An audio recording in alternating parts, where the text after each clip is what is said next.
Aclamai, ó povos, aclamai o Senhor. Aclamai a sua glória e o seu poder.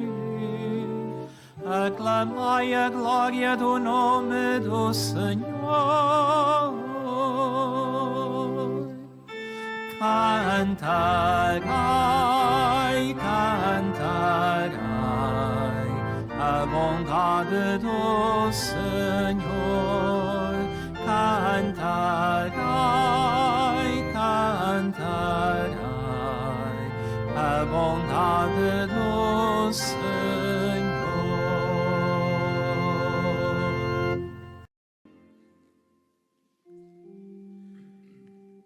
O Senhor esteja convosco. Ele está no meio de nós. Evangelho de Nosso Senhor Jesus Cristo, segundo São Mateus. Glória a vós, Senhor.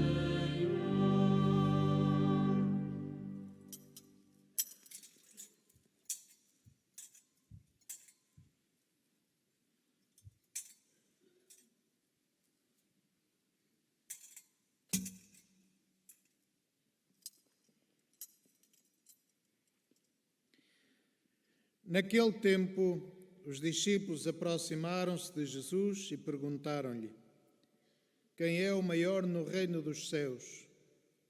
Jesus chamou uma criança, colocou-a no meio deles e disse-lhes: em verdade vos digo, se não vos converterdes e não vos tornardes como as crianças, não entrareis no reino dos céus. Quem for humilde como esta criança, esse será o maior no reino dos céus.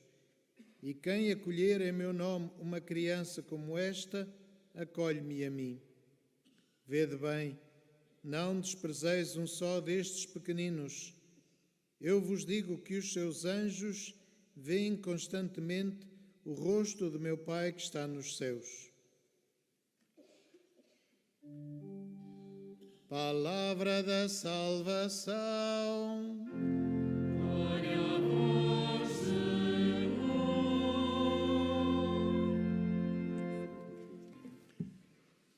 Irmãs e irmãos, no ano jubilar que convida toda a Igreja a ser peregrina da esperança, a celebração da festa dos Santos Pastorinhos, Francisco e Jacinta, assume um tom especial de peregrinação, marcado pela experiência humana de fé que estas crianças deixaram neste lugar de Fátima e que se espalhou por toda a Igreja e pelo mundo inteiro.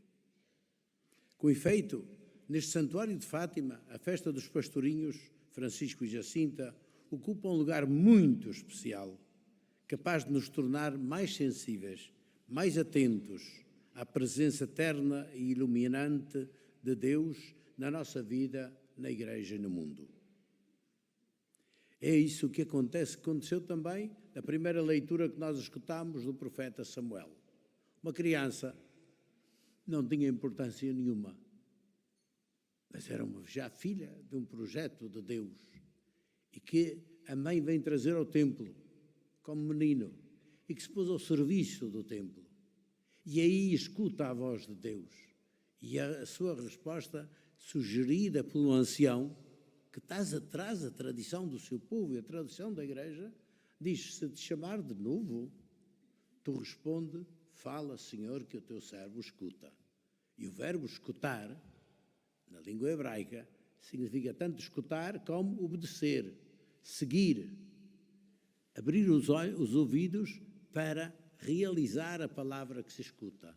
Foi isso a vida de Samuel, foi aquilo que aconteceu na vida destes pastorinhos. Portadora desta revelação terna e cheia de esperança, mesmo na dureza da vida que eles levaram e das experiências também dolorosas por que passaram, do panorama internacional da guerra, das privações do ano de 1917, portadora de tudo isto é Maria, a mãe de Jesus, e os destinatários são 3 crianças: Lúcia, de 10 anos, e os 2 irmãozitos, Francisco e Jacinta Marto, de 8 e 7. Vieram a perecer, estes 2, 3 anos depois das aparições, em 1920, vítimas de uma pandemia, a gripe espanhola. Eram pequenos pastores de ovelhas nas serras de Fátima, aqui ao redor. A sua vida era um peregrinar simples, umas vezes brincalhão, outras vezes penoso e esforçado, conduzindo e cuidando das ovelhas à busca de pasto. Como a maioria das crianças do país e do mundo de então, não iam à escola e os sonhos de futuro não iam muito além do círculo estreito de terras esquecidas, onde não era fácil chegar o eco das transformações que estavam a acontecer no mundo. Chegavam, sim, os ecos da tremenda Primeira Guerra Mundial, em que Portugal também se encontrava envolvido e de onde chegavam as notícias da morte de multidões de soldados e de civis nessa guerra hedionda. Por outro lado, também, a fé iluminava o peregrinar destas 3 crianças e das suas famílias, oferecendo um quadro de referência que pautava o ritmo cotidiano e fornecia referências determinantes que haviam de dar fruto abundante no coração em desenvolvimento destas crianças. É à luz desta fé que se interpretavam os ecos do horror medonho da Primeira Guerra Mundial, que se implorava o dom da paz, que se procurava viver rezando e esperando a transformação do mundo e a chegada da paz. É estas crianças que Maria, Mãe de Jesus, se dirige, de uma forma que as encanta pela beleza luminosa com que ela se apresenta. Ela cuidou de Jesus desde o ventre materno, o embalou pequenino, acompanhou na vida, recebeu o morto descido da cruz e alegrou-se com a aurora da ressurreição. É essa mãe habituada a cuidar da vida nascente, a cuidar e amparar e fazer crescer essa vida. É essa mãe que vem cuidar destes pastorinhos. Foi desse modo que ela os encantou e os tornou pastores e peregrinos de uma nova esperança. Na sua tenra idade, estas crianças tornaram-se precocemente gigantes, seguindo o caminho indicado pela Senhora vestida de luz, que as envolveu na luz do carinho de Deus, afastou o medo e fez deles peregrinos missionários, transparentes daquilo que viram e ouviram e experimentaram. Elas são uma luz de esperança. E neste ano da esperança é bom olhar para elas e quero ressaltar aqui desta mensagem e do espírito com que eles viveram, quero realçar 4 aspectos. O primeiro é a intimidade com Jesus. Maria leva os 3 pastorinhos ao encontro de Jesus. Foi sempre essa a mensagem e a função de Maria, levar Jesus, quando foi visitar Isabel, imediatamente depois de saber que estava grávida do Filho de Deus. Foi ela que acolheu no seu seio, que o defendeu, que o amparou, que cuidou dele, que o ensinou a andar, a falar e ter-lhe ensinado tantas das coisas belas que ele nos deixou como sinal, como germinar do reino de Deus. No coração de Jesus pulsa o coração materno de Maria, que foi transformado pelo coração paterno-materno de Deus. É por isso, nesse impulso materno da Senhora do Céu, que leva Francisco a falar na sua linguagem infantil de um Deus escondido na Eucaristia, como se jogasse às escondidas com esse Jesus que ele sentia muito próximo de si e que o fazia viver tempos esquecido. E da pequena Jacinta, que gostava de passar em silêncio, simplesmente diante do Jesus querido. É este o grande fundamento da mensagem de Fátima, mas é uma mensagem da Igreja. É a mensagem do Jesus Eucarístico, isto é, daquele que nos reúne para celebrar, nos envia para partilhar e que faz de nós Igreja. É isto que os pastorinhos aprendem. Destas terras onde não chegava, os meios de comunicação eram muito raros nessa altura, mas elas abrem-se ao mundo através do coração de Jesus. É Ele que lhes mostra a imensidão da miséria, da dor que acontece no mundo. E são elas que se oferecem também a Deus, precisamente, neste projeto que Deus tem de paz, de reconciliação, de família, que vem precisamente do coração humano de Jesus, de Maria, que se revela aqui em Fátima. Hoje, Maria continua a convidar-nos a este encontro com Cristo, na peregrinação da vida, na união com Ele, que acompanha e ilumina os dramas da vida e da sociedade. É fundamento de uma esperança ativa e transformadora, que cria esperanças num mundo melhor. O encontro com Cristo e a Eucaristia continua no centro da espiritualidade que os pastorinhos nos transmitem. Hoje, também nós somos chamados a isto, a viver esta presença de Cristo na nossa vida, a deixar-nos envolver na sua luz, como fascinava Francisco, de sentir-se dentro da luz, da vida, do fascínio que se encontraram na revelação da Santíssima Trindade, em que ele diz, onde ardíamos, mas não nos queimávamos, porque é como o carinho de um papai e de uma mamã. É esse ser crianças assim que nos fala o Evangelho de hoje.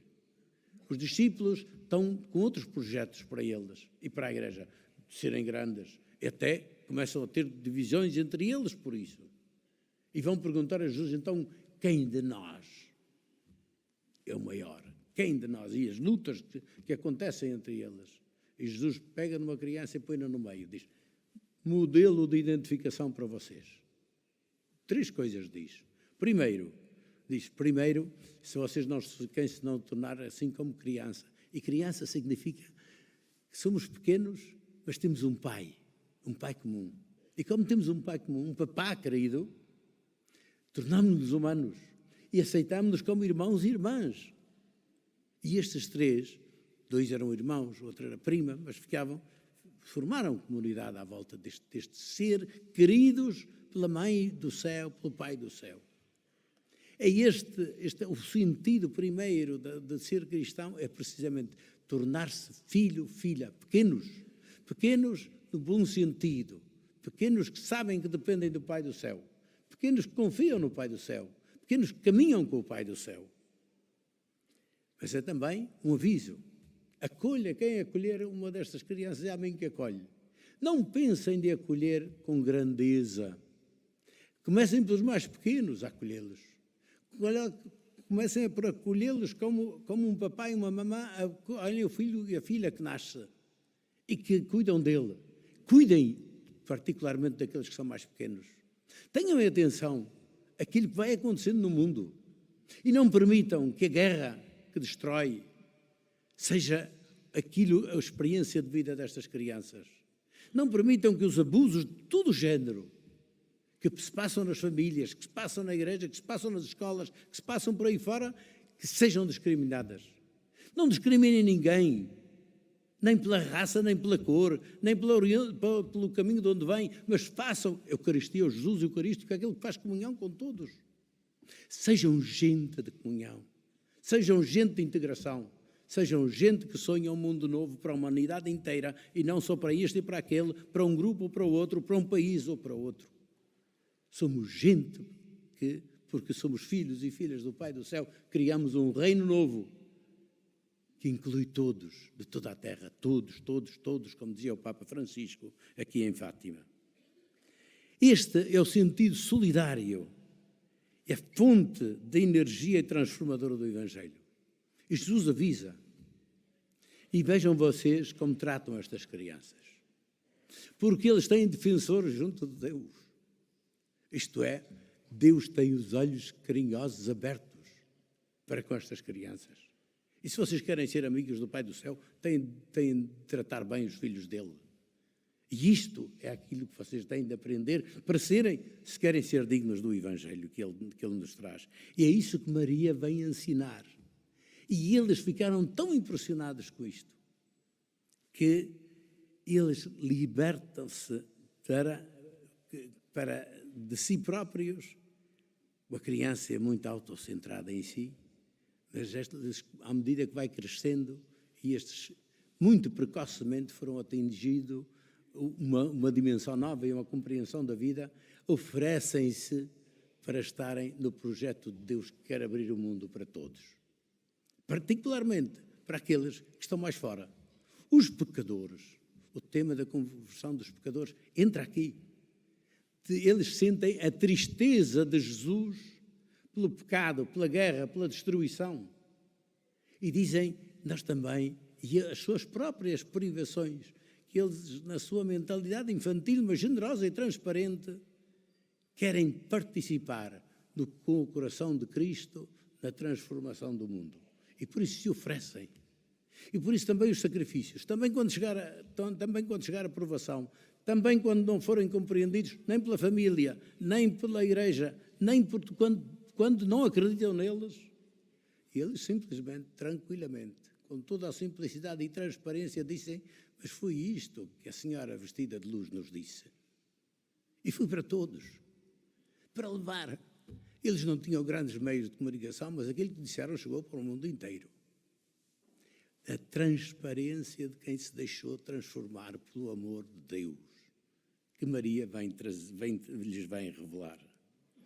Sentem-se, por isso, corresponsáveis e solidários por esta energia transformadora que o Evangelho, que Maria lhes traz, que os leva a sentir próximos, cheios de misericórdia para com a multidão faminta daquilo que Jesus fez e que os faz também eles colocarem-se ao serviço deste projeto de Deus.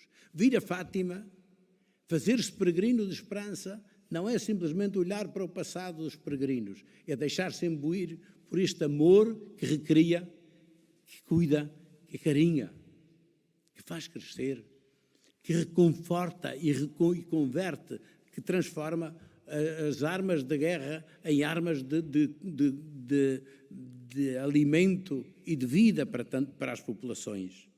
É isto que Fátima nos diz hoje. A terceira é a libertação do medo e a entrega total nas mãos de Deus. Eles entenderam o carinho de Deus e por isso se entregam. E por isso até se privam de tanta coisa, para que possam estar próximos de Deus, próximos daqueles que precisam. É por isso que quando chegar também, quando foram vítimas da pandemia, eles não se assustam. Para eles, pedem a Maria quando é que os leva para o junto de Jesus, de quem eles gostam tanto. Quando é que nos levas? E ela diz que primeiro que há de ir um e depois outro, que a Lúcia ainda vai ficar para ser a testemunha de tudo isto. Eles não têm medo, porquê? Porque sabem que vão ser embalados ao colo da mãe e para o encontro de Jesus, do Pai, da Santíssima Trindade que eles aprenderam a descobrir. É alguém para quem a vida, também a doença, também a dor, é possível, não porque os tornou insensíveis, mas porque têm um carinho que é maior e que é capaz de cobrir tudo isso. É essa a esperança, a razão da esperança que nós vivemos, a fundamental é essa. Vai para além até daquilo que nós podemos, das curas que podemos encontrar, e vamos procurá-las sempre, para nós e para todos. Mas sabemos que estamos nas mãos do Pai do Céu e que essa vida não se perde porque está nas mãos carinhosas e poderosas do Pai do Céu. O último toque disto é o amor à Igreja e ao Papa. Elas não sabiam muito a teologia, mas percebiam que era na Igreja, foi aí que tinham bebido aquilo que lhes permitiu até entender o rosto de Maria. Foi nesta Igreja aqui ao lado, em Fátima, que foram batizados. Foi aqui que eles viveram e esta ligação com a Igreja tem algo de fundamental. Dois sinais fundamentais é a Eucaristia, como já referi, mas também um sinal muito grande, o sinal do Papa. O Papa que representa a Igreja, é a continuidade desta presença de Cristo, através de Pedro e do seu ministério. E esse homem vestido de branco, depois aquilo que chamaram o terceiro segredo de Fátima, a mensagem final, que diz que a Igreja vai ser sempre assim. Vai ser uma Igreja peregrina, mas onde tantas vezes, e com o Papa à frente, bispos, religiosas, leigos e leigas, que são um exército de gente que foi perseguida, mas que vive e que vive para sempre. É esse anúncio que dá a esperança final de que eles são testemunhas. É isto que nós vivemos hoje, este sentido de comunhão e de participação na vida da Igreja, ativamente presentes na vida da Igreja. Este é o caminho sinodal que estamos a viver. E este é um caminho de esperança para a Igreja inteira, que sempre se anunciou aqui em Fátima e que teve também, da parte dos Papas, sempre um carinho especial, também na recepção, no carinho com que esta mensagem foi recebida. Hoje temos todos uma intenção especial no mundo inteiro, rezando pelo nosso Papa Francisco, pela sua saúde, e rezamos todos juntos, também nesta Eucaristia, e unidos à Igreja inteira, que reza por aquele que representa o pastor, que é Jesus. E é por isso que nós rezamos pelo Papa Francisco, o sucessor de Pedro, para que o mistério da cruz que está a viver o fortaleça, lhe dê esperança e o coloque sempre, também até o último suspiro, coloque sempre aquilo que ele é, de serviço da Igreja, serviço à Igreja que estes pastorinhos viveram, anunciaram e hoje tornam presente também no meio de nós. Amém.